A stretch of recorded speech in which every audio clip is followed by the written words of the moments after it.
Donc, je suis Laurent Niel, président de la FQP Limousin. Je fais un petit témoignage en retour, en feedback à l'intervention de Christophe. On renouvelle nos remerciements. Je crois que tout le monde a été ravi au travers des échanges qu'on a eus de la qualité de son exposition et puis du concret, de la pertinence et de ses propos. Donc un grand merci une dernière fois à ce sujet.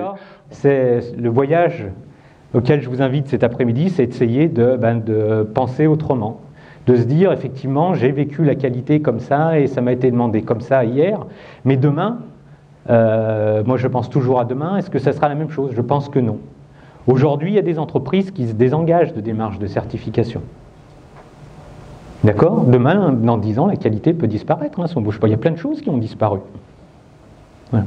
Donc moi, mon combat, je milite pour ça. Je milite pour imaginer une qualité qui soit vraiment intégrée dans les organisations. Une qualité qui soit vraiment un outil. Et je pense que la qualité, aujourd'hui, doit faire preuve doit être beaucoup plus sexy, beaucoup plus attirer les foules. Donc on va parler de ce contexte de la transformation. Et puis après, je vous propose d'avoir 12 conseils pratiques pour être un manager qualité 5 étoiles. Donc, au niveau transformation, un petit message, et ça c'est une évidence, vous le voyez bien, tout va toujours plus vite. On manque tous cruellement de temps. Alors ça, c'est une évidence, mais face à cette évidence, je pense qu'il y a un point qui est important, c'est comment moi, en tant qu'individu, je m'organise par rapport à ce temps, et comment je fais pour faire en sorte que ce temps, que je puisse me l'approprier. Ça veut dire qu'il va peut-être falloir changer un certain nombre de paradigmes. La qualité, c'est faire bien du premier coup. Je pense que ça, qui est un ancrage que vous avez tous en tant que qualiticien, qui était une vérité d'hier, je pense que cette vérité d'hier est aujourd'hui remise en cause. Si on veut aussi lutter contre ce temps, il va falloir changer peut-être un certain nombre de modes de travail. De toute façon, on n'a plus le choix. Pourquoi aujourd'hui on a l'explosion de burn-out? Si je travaille aujourd'hui comme hier, je suis en position dangereuse, je suis en position à risque à traiter. Le nerf de la guerre aujourd'hui, c'est le traitement de l'information. Celui qui sera performant demain, c'est celui qui sait traiter le maximum d'informations. Il faut aujourd'hui en permanence s'organiser pour gérer ce flux d'informations. Comment faire? Si je mets plus de 2 minutes pour trouver une information, alors je n'ai pas tout de suite les solutions, mais si je mets plus de 2 minutes, c'est que j'ai un problème. Il faut avoir une approche lean du traitement de l'information. Moi, une règle que j'essaye de m'imposer, que je n'arrive pas tous les jours, c'est que si ça me prend moins de 5 minutes, je le fais tout de suite. Il faut être réactif. Et ça veut dire qu'il va falloir aussi générer de nouveaux réflexes. Donc cette problématique du traitement de l'information est vraiment un nouveau enjeu dans les organisations. Après, ce que je constate, c'est qu'il y a toujours plus de travail. Il faut changer ses méthodes, on va le voir avec d'autres exemples. Mais posez-vous des questions. Moi, je pense que ceux qui ont raison, c'est une nouvelle génération. Mais ils vont à l'essentiel, ils vont vite. Mais travaillons sur des process agiles. Donc, cette charge de travail qui sera toujours plus importante, je pense que c'est une réalité. Alors, on peut se plaindre en disant, ben oui, il faudra embaucher des collaborateurs, j'ai pas de collaborateurs. Et, bon, dans certains cas, c'est vrai, je suis entièrement d'accord. Mais moi, à titre personnel, je suis dans ce cas-là. Et si je me plains, mon propre patron qui est en moi, je ne vais pas lui dire qu'il faut que j'embauche. Donc il va falloir que je m'organise différemment pour traiter de plus en plus d'informations. Et dans ce contexte-là, ça veut dire qu'il va falloir s'habituer à toujours plus de changements. C'est sûr qu'on préfère rester dans un univers que l'on maîtrise, même si ce n'est pas efficace, que d'aller vers un nouvel univers qui peut être l'inconnu, où je ne maîtrise pas tout, et je sais que je vais avoir des zones de turbulence. Ce qui est dur dans le changement, c'est quoi? C'est de traverser cette zone de turbulence. Cette zone de turbulence, c'est quoi? C'est de passer de l'état connu, je connais tout là, je sais ce qu'il faut faire, c'est un peu long, mais je sais ce qu'il faut faire. Quoi qu'il m'arrive, je sais comment il est traité, paf, pouf, à passer vers un autre univers. Parce qu'entre les deux, je sais qu'à un moment donné, ça va me faire mal. C'est-à-dire que je pense que vraiment la fonction qualité doit vraiment évoluer et aussi changer pour aller vers d'autres horizons. Et l'idée, c'est plus de se dire comment faire un peu autrement. Comment on peut changer son approche, et la solution, elle est entre vos mains. Alors, tout ça, pour arriver à 12 conseils, Alors les 3 thématiques que je voulais évoquer avec vous, la première c'était l'agilité. Pour être agile, il faut être rigoureux. Après, je vous ferai un petit focus sur le manager qualité, un maestro de la communication. Le super responsable qualité de demain, ce n'est pas forcément le super technicien. Ça sera aussi celui qui sait très bien communiquer, et sous toutes ses formes. Et puis, enfin, je vous ferai aussi un dernier point sur un pro de la performance, où là, on entrera plus sur des domaines techniques, autour de thématiques comme les processus, les risques, etc., où là, on rentrera plus dans le métier du manager qualité. Alors, pour moi, la simplicité, c'est ça, déjà. Pour moi, la première représentation de la simplicité, c'était ça. C'est le jour où on a rendu le téléphone accessible à tout le monde. C'est-à-dire que mon outil est tellement ergonomique et fonctionnel qu'il n'y a pas besoin de notice. Et bien là, si je fais une analogie, je vous invite à avoir des systèmes qualité sans notice. Il faut que vos systèmes qualité soient ergonomiques, c'est-à-dire qu'on fasse de la qualité sans s'en rendre compte. C'est comme j'utilise mon téléphone, je ne me rends même plus compte que je n'ai pas de problème. Et bien je vous invite à faire des systèmes qualité simples et fonctionnels.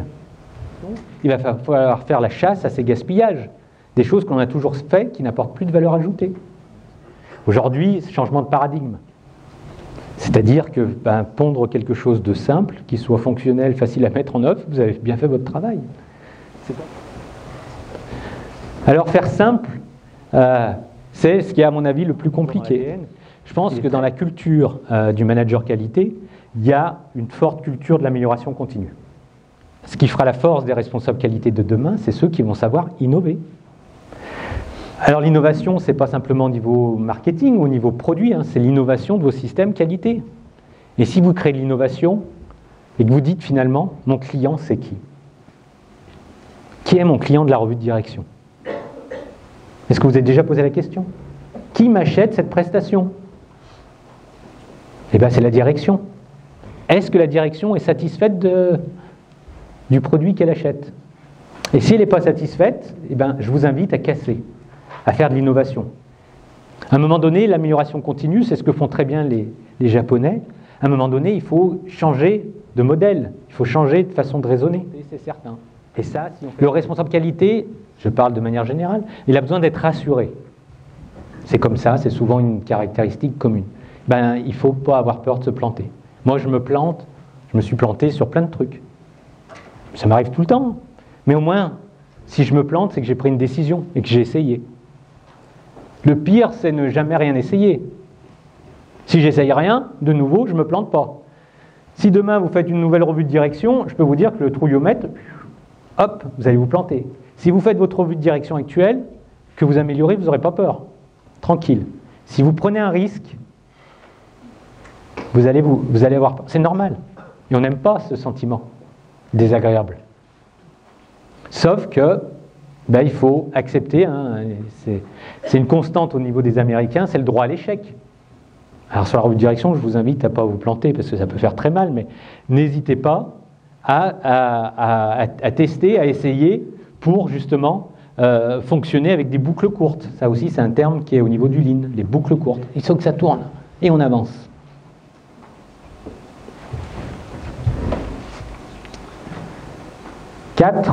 Sur privilégier l'intelligence collective. Donc là, c'est pareil, pour s'inspirer aussi un peu de nouvelles approches, et c'est de travailler ensemble. D'accord ? Donc là, il y a eu une époque où on a essayé les boîtes à idées. Les boîtes à idées, c'est vrai que ça ne fonctionne pas toujours. L'idée, c'est d'arriver à renforcer la créativité, à travailler ensemble pour aller chercher les idées avec les collaborateurs.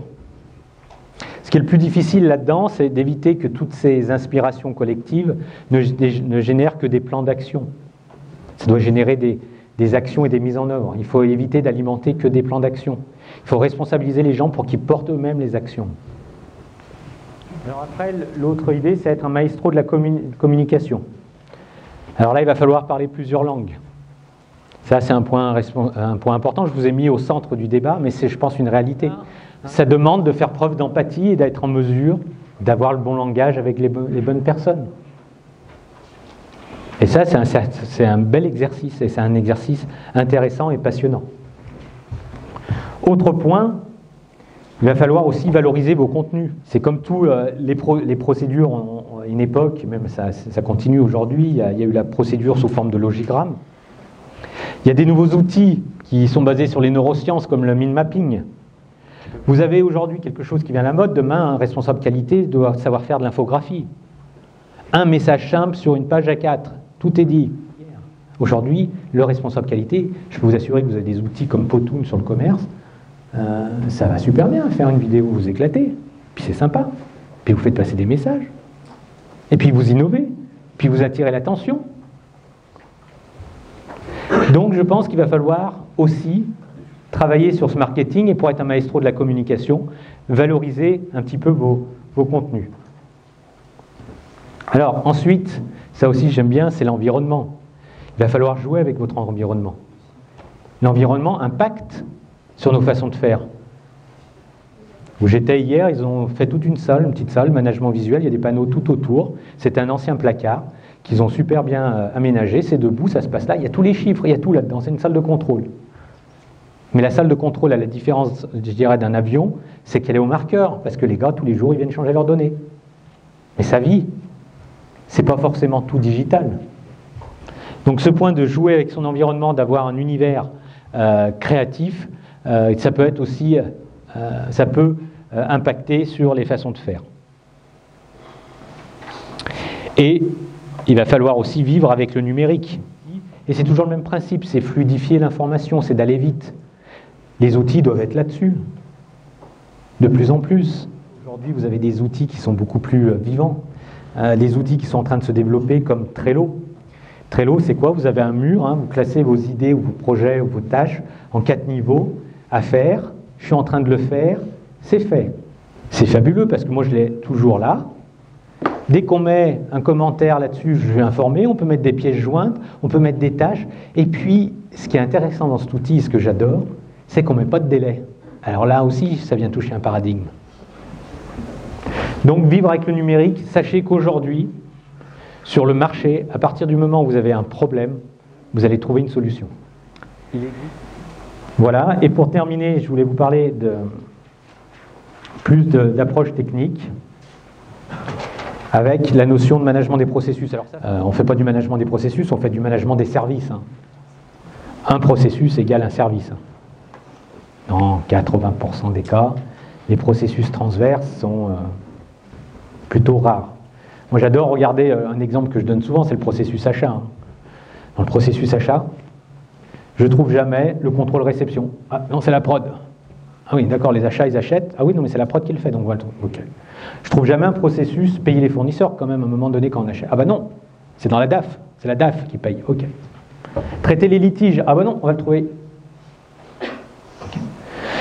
Alors tout ça, ça peut paraître bête et anodin, mais quand on est responsable de service, et moi qu'on vient de dire je suis pilote de processus, sincèrement, ceux qui sont dans ces cas-là, j'ai toujours pas compris la différence entre les deux. Sur le management des processus, il faut arriver à décentraliser les démarches. Aujourd'hui, pour trouver un document sur Google, je ne cherche pas un document pour avoir un code. Demain, l'avenir, elle est là, la société. Aujourd'hui, quand on cherche une information dans la société civile, on va sur Google et on a l'information, vous êtes d'accord? Dans une entreprise, non, il faut aller dans les répertoires. Ce qu'on veut, c'est taper le nom dans un moteur de recherche et puis qu'on ait quelques documents qui sortent et qu'on retrouve sur ce que l'on cherche. C'est ça l'usage que l'on veut. Tout à l'heure, quand je disais il faut faire des choses simples, alors j'ai rien contre, mais quand on fait un document unique et où dans le domaine de la sécurité qu'on veut coter des risques, pour moi ça va très bien. Gravité, fréquence, détection, vous faites ça, c'est parfait. C'est parce que ça s'y prête, c'est très concret. La gravité, si j'ai 0 jour de travail, d'arrêt de travail, etc., on peut avoir des barèmes très simples. Mais quand on est au niveau des process et qu'on veut faire une cotation, moi je pense qu'il y a des entreprises qui ont passé plus de temps à se prendre la tête sur la cotation et dire je vais mettre 5 à la place de 4 ou 3, plutôt que sur le fond. Pourquoi il faut faire une cotation? Encore un paradigme. Je ne dis pas qu'il ne faut pas en faire, mais je pose la question, pourquoi il faut en faire? Donc je pense qu'il va falloir aller plus haut, et là il y a une vraie demande des directions. J'interviens dans dans une école, dans ce qu'ils appellent le conseil de perfectionnement pour faire évoluer les formations. Et le thème qu'ils mettaient, c'était justement un peu tous ces impacts digitaux auprès des jeunes et auprès des formations existantes. Et une décision qui a été prise, c'est qu'ils vont travailler beaucoup plus sur des risques majeurs et former leurs étudiants sur d'autres risques majeurs comme la cybersécurité, comme tous les risques liés au système d'information, pour que le manager qualité de demain soit aussi puisse collaborer dans des domaines stratégiques d'aujourd'hui. Autre point, c'est le management de la performance. Donc là, c'est vraiment on en a parlé, hein, dans ces logiques lean, dans ces logiques d'apporter de la valeur ajoutée, de faire plus simple, d'aller plus vite, gagner du temps. Et je pense que il faut en finir aussi avec l'efficacité. Moi, je ne suis pas un adepte, ce que j'ai dit sur la notion, j'ai vu tellement d'entreprises sur ces plans d'action avec... Il faut vérifier l'efficacité des actions. Moi, ça me paraît un discours du siècle dernier, ça. Ça me paraît un discours, à titre personnel, c'est même une des décisions qui a fait que j'ai arrêté, notre cabinet a été certifié pendant 10 ans, j'ai arrêté la certif quand on a commencé à me prendre la tête avec ces trucs-là. Je dis, je sais pas, ça ne m'intéresse pas. Vérifier l'efficacité. Et alors, il faut même mettre des critères pour se dire comment je vais vérifier l'efficacité. Mais alors là, on le sait très bien entre nous que c'est complètement difficile. C'est-à-dire qu'une fois que j'ai mis en œuvre mon action, c'est-à-dire que j'en ai encore 15 autres qui sont derrière, il faut que je me repose la question, est-ce que ça a vraiment été efficace? Donc, il va falloir entrer dans l'ère de la performance. Et enfin, pour terminer, aussi la RSE, comme j'en ai parlé, parce que là, je pense que c'est vraiment aussi le sujet de demain. J'ai eu la chance de faire une formation qui est destinée à des dirigeants, et je peux vous assurer pendant cette formation, qui était de 8 jours, je crois, j'ai entendu parler de 2 choses pendant cette formation qui étaient en lien avec mon univers. Les 2 choses sont les suivantes, les risques, et la deuxième, c'est la RSE.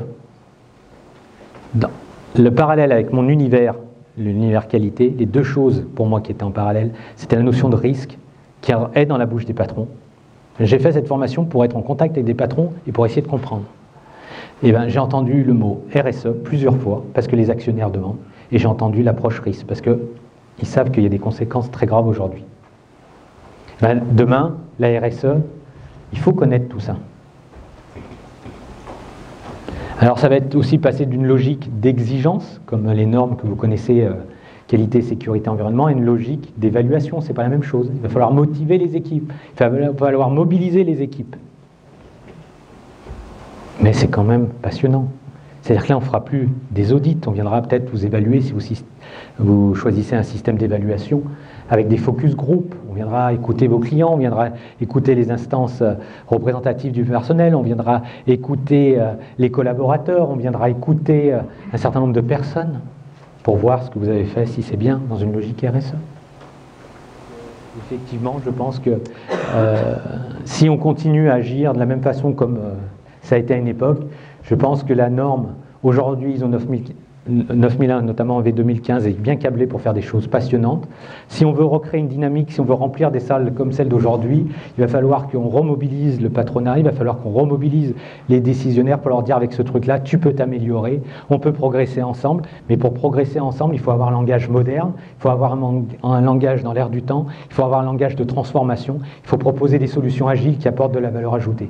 Et si on fait ça, tous ensemble, demain, vous saurez, il y aura de plus en plus de managers qualité qui seront, comme ils l'ont été avant, le bras droit de la direction. J'en suis convaincu.